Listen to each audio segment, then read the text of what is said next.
Paris in 1907. The city of lights, love, and an overwhelming stench of rotting banana peels. Why, you ask? Because in March of that year, the Parisian garbage collectors decided they'd had enough. Low pay, long hours, and the glamour of hauling trash through cobblestone streets had finally lost its appeal. So they went on strike. And when I say strike, what I mean they dropped their brooms, tipped their hats, and said, "No, mercy," then presumably went off to enjoy baguettes and existential despair. Now, this wasn't your average labor dispute where things get resolved quickly and everybody hugs it out. Oh no, this was Paris. So the garbage didn't just pile up, it flourished. It became a movement. Picture it. Heaps of half-eaten croissants, wine bottles, and questionable cheese rinds towering majestically on every corner. By week 2 of the strike, the city didn't smell like Chanel number 5 anymore. It smelled like Chanel number dumpster fire. And how did Parisians react? Did they panic? Did they riot? Oh, sweet summer child. This is Paris we're talking about. Parisians are nothing if not masters of denial. They just sidestep the trash mountains with the same casual grace they use to avoid tourists asking for directions. Some even started calling the piles urban art installations. Yes, really. Because nothing screams high culture like a rat feasting on yesterday's escargot. One particularly snooty gentleman was overheard saying, "Ah, is this rubbish? It is a metaphor, no? For the chaos of modern life." Sure, Jacques, it's definitely that, and not the fact your street now looks like a raccoon's dream buffet. And thus the stage was set.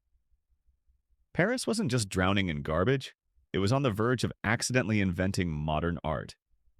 Stay tuned. Ah, Paris in 1907. The city of romance, baguettes, and, oh yeah, trash mountains. By now, the garbage piles had reached legendary status. People weren't just avoiding them, they were naming them. "Ah, bonjour, Mont Saint Trashmore," locals would joke, tipping their hats to the new neighborhood landmark.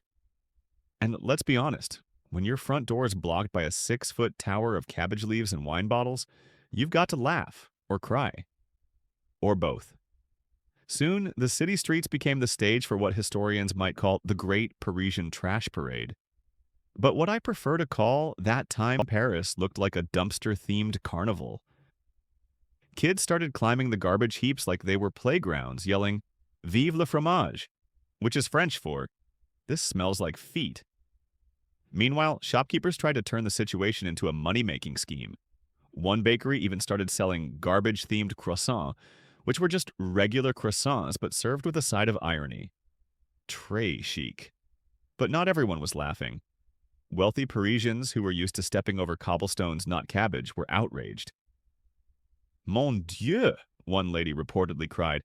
"How am I supposed to promenade in this filth?" Promenading, in case you're wondering, is just a fancy word for walking dramatically while judging everyone around you. On the flip side, a few eccentric folks started embracing the trash.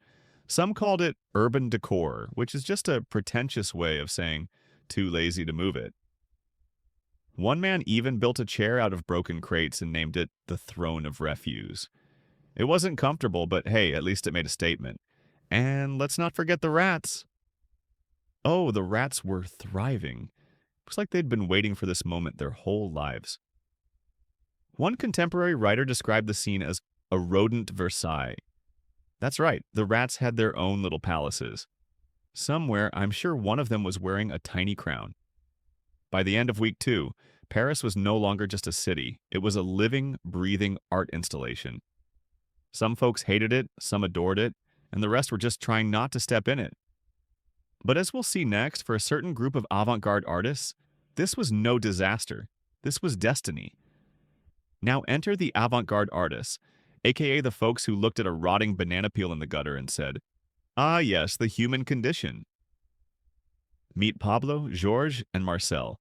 3 names that would go down in art history, but at this point, we're just dudes with questionable fashion choices and way too much free time. Pablo Picasso, for instance, was probably wandering through the garbage mountains like some kind of trash Indiana Jones.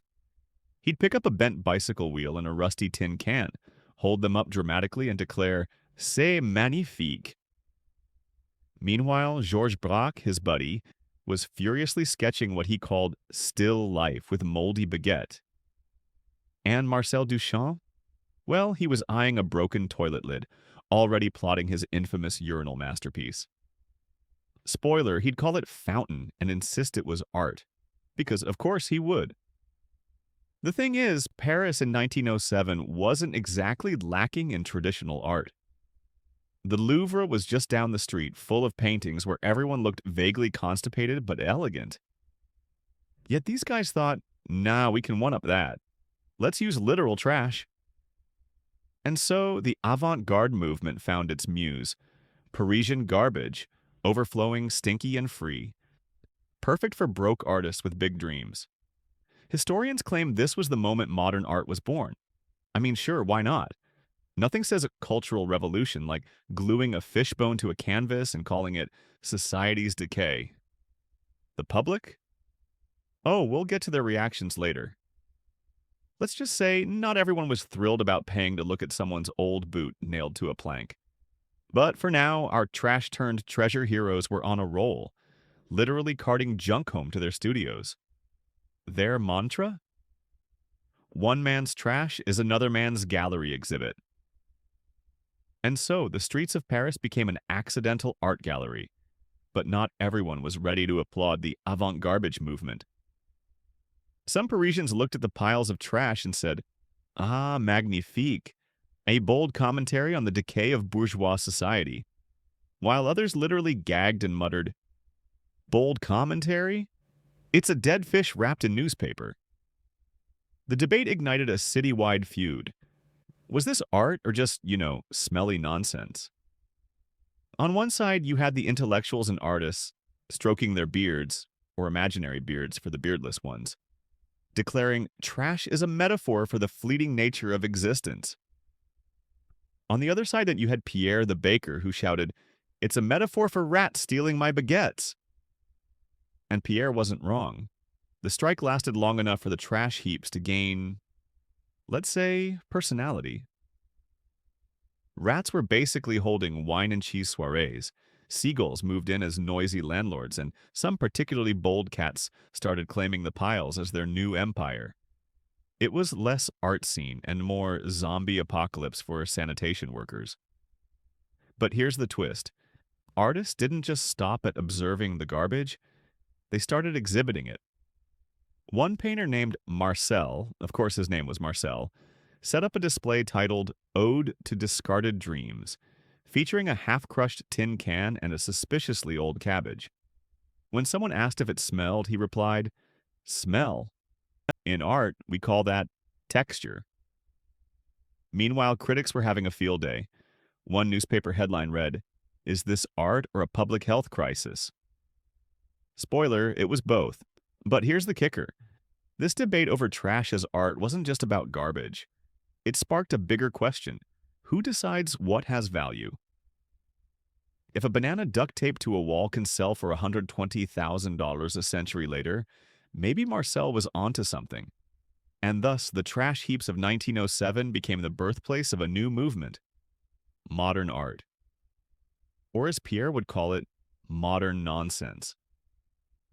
So, how did the Great Paris Garbage Strike of 1907 finally end? Did the artists throw a grand exhibition titled Trash a Retrospective? Did Parisians decide that the city's true perfume was eau de rotten baguette? Nope. Turns out, after weeks of dodging mountains of garbage and probably an army of very cultured rats, the city officials caved.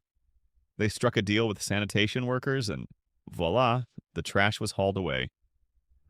Cue a collective sigh of relief and a sudden drop in impromptu street art installations. But here's the twist. Even after the garbage was gone, the idea of finding beauty in discarded, mundane things stuck around. Artists like Marcel Duchamp took this concept and ran with it, straight into art history. Remember his fountain, aka a urinal he slapped his name on and called genius? Yeah, blame 1907 Paris. Duchamp basically said, if a pile of trash can be art, why not this? And the art world said, fair point. Meanwhile, Parisians returned to their daily routines of sipping coffee, judging each other's fashion choices, and pretending they weren't traumatized by the Great Garbage Era. But the legacy of those trash heaps lived on, proving that one person's ugh, disgusting is another person's ooh, groundbreaking. So, what did we learn from all this? First, never underestimate the power of a garbage strike to revolutionize culture. Second, if you're out of ideas, just rummage through your junk drawer. It worked for the modernists. And finally, art isn't about what's beautiful. It's about what makes you stop, stare, and say, wait, seriously? And that's how Paris turned a mess into a masterpiece.